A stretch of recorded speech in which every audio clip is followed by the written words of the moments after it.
देशभरात भारतरत्न डॉक्टर बाबासाहेब आंबेडकर यांची 135वी जयंती साजरी होती।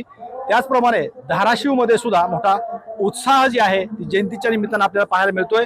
आज आंबेडकर चौकाच्या शेजारी आपण जर पाहिलं तर या ठिकाणी अशोक सम्राट हे जे अखंड भारताचे सम्राट होते त्यांचं ज्यावेळेस राज्य होतं त्या राज्यामध्ये कशा पद्धतीनं काय काय परिस्थिती होती या परिस्थितीचा या ठिकाणी देखावा जी आहे ती सादरीकरण या ठिकाणी केलेलं आहे।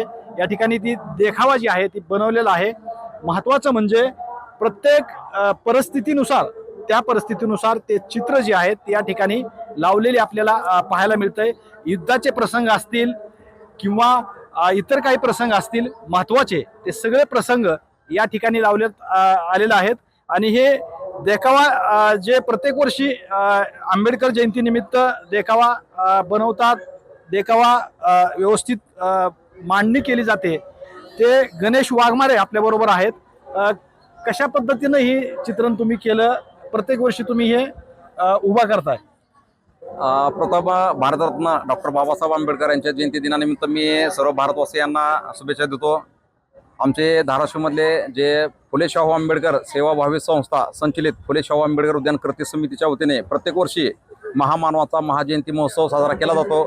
या महोत्सवामध्ये 5 दिवसाचे कार्यक्रम आम्ही सामाजिक उपक्रम घेऊन करतो आणि या समितीच्या वतीने प्रत्येक वर्षी वेगवेगळा महापुरुषांच्या जीवनावरती आम्ही देखावा सादरीकरण करतो।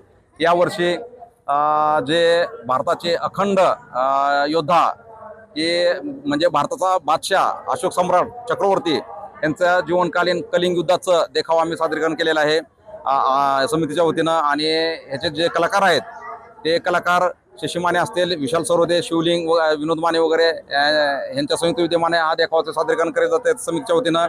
आणि दरवर्षी आम्ही काय तर संदेश देतो की ह्या भारताचं आता आम्ही आज रोजी संदेश देतो की भारताचा सातबाराच सम्राट अशोकाच्या नावानं आहे।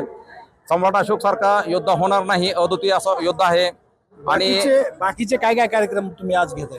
आपण आज समितीच्या वतीने रक्तदान शिबिर घेत आहोत। राजगीर बौद्धिक सामाजिक संस्थेच्या वतीनं जे काय गोरगरीब विद्यार्थी आहेत दरवर्षीप्रमाणे त्यांना आपण शैक्षणिक साहित्य पण वाटप केलेलं आहे। याच्यामध्ये जिल्हाधिकारी साहेब आलेले आहेत, एसपी मॅडम, सीओ मॅडम, इतर मान्यवर जिल्हाधिकारी प्रशासन वगैरे येऊन गेलेलं आहे। आणि ह्यासोबतच आपण दरवर्षीप्रमाणे जे काय ग्रामीण भागातले लोक येतात, नागरिक येतात, त्यांच्यासाठी आपण जेवणाची व्यवस्था करतो जेणेकरून सकाळी 11 ते संध्याकाळी 12 वाजेपर्यंत जेवण असतंय। आणि या देखाव्यामध्ये आपण असं दाखवलेलं आहे की कलिंग युद्ध दाखवलेलं आहे आज रोजी। या कलिंग युद्धामध्ये सम्राट अशोकाने जी काय म्हणजे युद्ध केलं आणि त्याच्यामध्ये अनेक जण मृत्यू पावले। त्याने बघितलं रणांगणावरती युद्धभूमीवर बघितलं की पूर्ण रक्ताचा चिखल तयार झालेला आहे। ते बघून दृश्य बघून त्यांचं मन अस्वस्थ झालं आणि अस्वस्थ झाल्यानंतर त्यांनी बौद्ध धम्माकडे वळाले आणि बौद्ध धम्माची दीक्षा घेतली। आणि बौद्ध धम्माची दीक्षा घेऊन त्यांनी एक जगासमोर एक शांततेचा आदेश निर्माण केलेला आहे।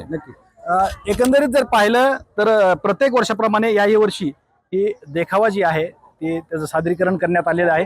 महत्त्वाचं म्हणजे धाराशिव जिल्ह्यामध्ये मोठ्या प्रमाणात डॉक्टर बाबासाहेब आंबेडकर यांची जयंती साजरी केली जाते आणि प्रशासनाने यावर्षी प्लाझ्मा लाईट जी आहे मिरवणुकीमध्ये त्याच्यावरती बंदी घातलेली आहे आणि आव्हान देखील केलंय की मिरवणूक जी आहे ती व्यवस्थितरित्या पार पाडावी। श्रीराम क्षीरसागर, TV9 मराठी, धाराशिव।